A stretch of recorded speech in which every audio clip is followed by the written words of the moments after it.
밤낮 없이 욕설과 고성이 나오고 지나는 시민들은 불편을 호소합니다. 우리 공화당이 불법 점거하고 있는 광화문 광장의 모습입니다. 무질서를 넘어서 불법이 난무하는 현장을 밀착카메라 박민규 기자가 취재했습니다. 광화문역 9번 출구입니다. 지하철역에서 광장 한복판으로 이어지는 통로인데요. 지금은 셔터가 내려가 있고 안쪽에 시민 안전을 위해 통행을 제한한다 이런 안내문이 붙어 있습니다. 밖에서 안으로뿐만 아니라 안에서 밖으로 나오는 것도 제한이 됩니다. 때문에 안쪽에 있는 화장실과 수유실은 이용할 수 없게 돼버렸습니다. 오래간만에 왔는데 되게 당황스럽네요. 문이 딱 닫혀 있는 걸 보고. 아이를 데리고 온 부모는 더 난감해합니다.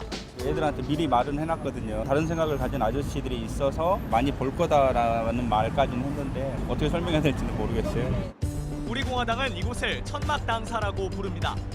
파란 천막 아래 공화당원들이 모여 있습니다. 24시간 내내 자리를 지키고 있는 건데요. 이쪽에는 입당 원서를 받고 있는 공간도 있습니다. 조금 더 들어가 보시면요. 보온 물병과 각종 생수, 라면 이렇게 간단한 음료와 식사를 준비해 놓은 모습도 보입니다. 이쪽에 보이는 까만 그늘막까지 지금 보여드린 전부가 철거 이후에 새로 설치된 겁니다. 가운데 쪽을 보시면 휴대전화를 이용해서 각종 인터넷 방송을 진행하는 모습도 쉽게 볼 수 있습니다. 시민들과 실랑이가 수시로 벌어집니다. 전화하고 있는데 재수 없다고 가라고 여자들이 막 소리 지르더니 2명이 나를 때렸어요. 취재진도 위협합니다.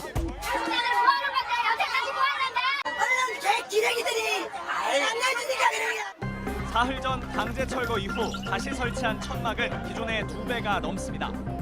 서울시청 앞입니다. 우리 공화당 당원들이 박원순 시장을 규탄한다며 모여 있는데요. 이 집회에 대비해서 경찰이 시청 앞에 폴리스 라인을 쳐놨고요. 시청 측은 아예 정문을 닫아놨습니다. 곧 공화당 측이 기자회견을 시작한다고 하는데 어떤 내용인지 들어보겠습니다.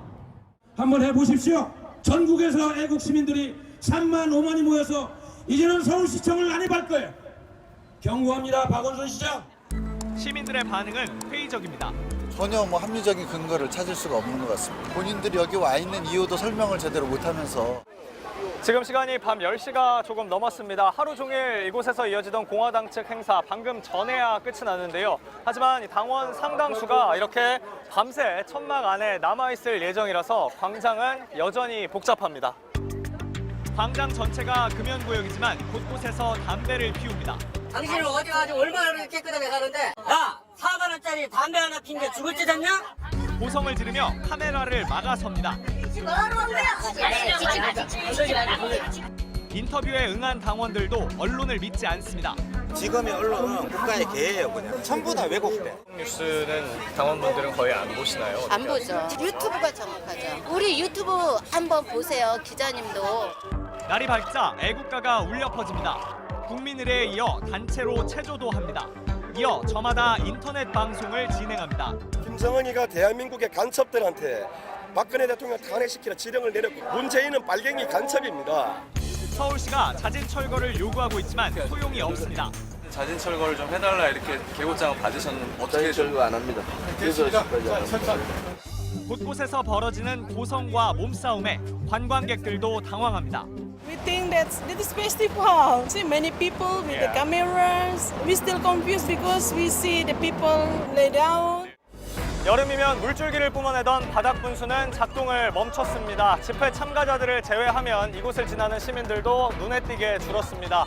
누구나 자유롭게 의견을 표할 수 있는 광장의 의미, 특정 집단의 일방적인 구호로 빛이 바래고 있습니다. 밀착 카메라 박민규입니다. 네, 우리 공화당이 서울의 광화문 광장을 계속 점거하면서 시민들의 불편도 커지고 있습니다. 서울시는 오늘 오후까지 광장을 비워달라고 우리 공화당 측에 최후 통첩을 보냈습니다. 현장에 강신우 기자 연결하죠. 강신우 기자, 서울시가 제시한 철거 시한이 3시간이 지났잖아요. 여전히 천막이 근데 남아 있는 거죠?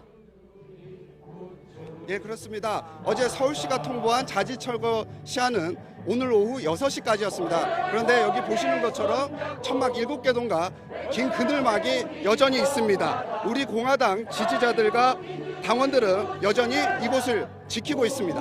네, 서울시가 오늘 철거할 거다라고 이렇게 시안을 못 박은 데 대해서 우리공화당 측 반응은 어땠습니까? 네, 최종 시한이 가까워지자 당원들과 지지자들이 대거 이곳으로 몰려들었습니다. 경찰 추산 1000여 명이 모여 집회를 열고 있는데요. 박원순 서울시장의 철거가 불법이라고 강조했습니다. 또 물러서지 않을 뜻을 분명히 했습니다. 네, 그러면 서울시가 지금 뭔가 조치를 취한 게 있습니까? 네, 자진 철거 시한이 지났다고 바로 행정 대집행을 하는 것은 아닙니다. 서울시 관계자는 용역 계약을 다시 맺는 등 시간이 좀 필요하다고 얘기했습니다. 행정 대집행은 지난번처럼 주로 새벽 시간에 이뤄지는데 일단 내일은 어려울 것으로 보입니다. 그리고 주말은 더 어려울 것으로 보입니다. 사람들이 많이 모이기 때문이죠. 그렇기 때문에 다음 주 초에나 가능할 것이란 분석이 나오고 있습니다. 네, 근데 우리공화당 홍문종 공동대표가 미국의 트럼프 대통령이 우리나라에 와 있는 동안에는 잠깐 철거를 할 수도 있다라고 했잖아요. 네, 맞습니다. 홍 대표가 라디오 인터뷰에서 그렇게 얘기했습니다. 트럼프 대통령이 주말에 오기 때문에 내일 철거할 수도 있다는 얘기입니다. 하지만 일시적인 철거이지 다시 재설치할 뜻을 분명히 했습니다. 이에 대해 또 다른 공화당 대표 조원진 의원에게 제가 재차 확인을 했는데 조원진 대표는 아직 정해진 것이 없다고 말했습니다. 네, 이틀 전에 철거를 했을 때도 그랬고 철거하고 난 뒤가 더 문제일 것 같은데요. 서울시가 방안이 있다고 합니까? 네, 이틀 전 철거 4시간 만에 우리 공화당 측이 천막을 다시 세울 때 경찰은 지켜보기만 했습니다. 서울시 측이 철거를 도와달라고 했지 재설치할 때 이를 막아달라고는 하지 않았기 때문입니다. 이 때문에 서울시는 경찰에 시설물 보호 요청을 했는데요. 경찰이 24시간 감시하면서 재설치를 막아줄 것으로 기대하고 있습니다. 하지만 경찰은 24시간 경계는 좀 어려울 뿐만 아니라 시설물 설치에 대해서는 모두 서울시 책임이라며 미묘한 입장 차이를 보이고 있습니다. 네, 강신우 기자가 전해드렸습니다. 네, 바로 팩트체크를 하겠습니다. 그 전에 미리 좀 말씀드릴 것이 오늘 오대영 기자가 전해드리는 마지막 팩트체크입니다. 이따가 끝날 때 다시 인사를 드리겠습니다. 팩트체크 시작하죠. 이렇게 우리 공화당이 광화문 광장을 점거하면 시민들이 불편한 건 물론이고 세금까지 나갑니다. 이미 철거에만 2억 원이 쓰였습니다. 하지만 우리 공화당은 이렇게 주장합니다. 행정대집행 비용 2억, 그리고 시설물 파괴, 모든 걸 박원순 씨가 개인이 물어야 될 판이 됐어요. 네, 오대영 기자 나와 있습니다. 한마디로 못 내겠다는 거잖아요. 근데 네. 버티면은 받지 못합니까? 아닙니다. 받을 수 있습니다. 지난 25일에 철거가 한 차례 진행이 됐습니다. 그 전에 서울시가 우리 공화당에 보낸 계고서와 영장을 보겠습니다. 네.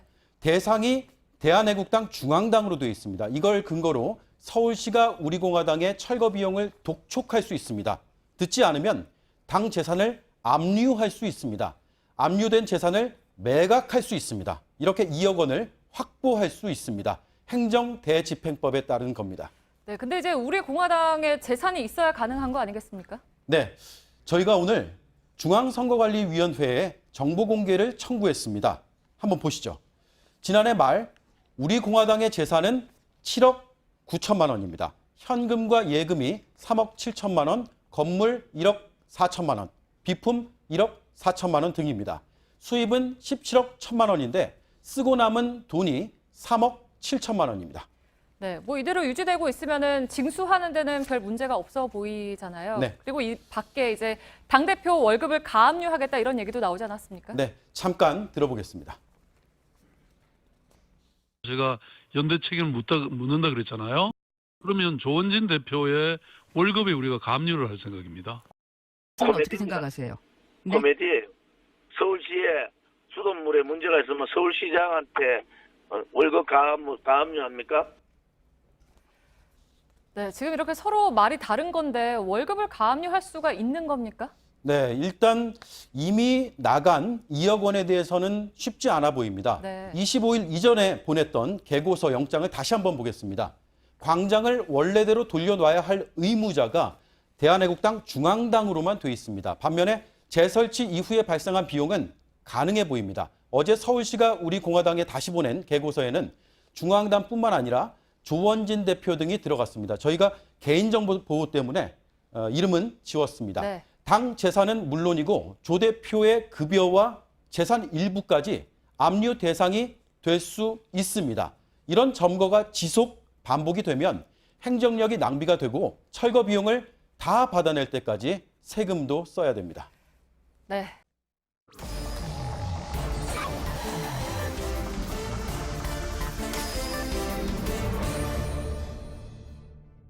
세 번째 키워드로 넘어가죠. 세 번째 키워드는 월급과 트럼프로 했습니다. 예, 이건 조합이 어떻게 되는 겁니까? 예, 지금 광화문에서는 앞서도 계속 봤지만 우리 공화당이 계속 서울시가 치우면 다시 설치하는 천막 농성을 하고 있는데요. 예. 오늘 오전에 우리 공화당이 한시적으로는 천막을 철거할 수 있다라고 밝혔습니다. 이거 뭐 확정된 건 아니잖아요. 예, 그런 의사가 있다는 건데요. 예, 직접 들어보겠습니다. 트럼프 대통령 오시는 기간까지는 예. 저희가 텐트를 자진 철거하는 것도 옳은 것이 아닌가. 예. 예, 제가 그래서 그 당대표 측근에게 좀 물어보니까 아무래도 우리 공화당은 한미 동맹을 강조하고 있기 때문에 트럼프 미국 대통령이 이제 29일, 30일 방한을 하는데 예. 그때 앞에서 농성을 하기는 좀 부담스럽다라는 얘기가 있습니다. 예. 그런데 앞서 강신우 기자 연결해서 보듯이 오늘 밤까지 강하게 농성을 하고 있는데요. 이는 이제 박원순 시장이 워낙 강력하게 나오니 거기에 대한 맞대응이고 실제 트럼프 대통령이 방한할 때는 천막을 철거할 수도 있다라는 예. 입장이 계속돼 있음을 내비쳤습니다. 그나저나 아까 강신우 기자는 그 농성하는 그 가운데까지 들어가서 예. 생방송으로 보도를 해서 저희들이 그 농성 분위기를 잘 볼 수는 있었습니다. 예. 예. 보도국내에서도 강신우 기자가 상당히 강한 걸로 예. 평가를 받고 그 얘기까지는 안 했고요. 예, 있습니다. 예. 심지어 이제 박원순 시장이 앞서 이제 팩트 체크에서도 봤지만 월급을 가압류하겠다라고 얘기할 때도 꿈쩍 안 하던 예. 우리 공화당이 트럼프 미국 대통령이 올 때는 천막을 칠 수도 있다. 물론 그 뒤에 다시 설치하겠지만 그런 입장을 내비쳐서 한미 동맹을 엄청나게 강조하고 있구나. 이거를 알 수가 있었습니다. 예. 여기까지입니까? 예. 예. 박성태 기자였습니다. 수고했습니다. 예.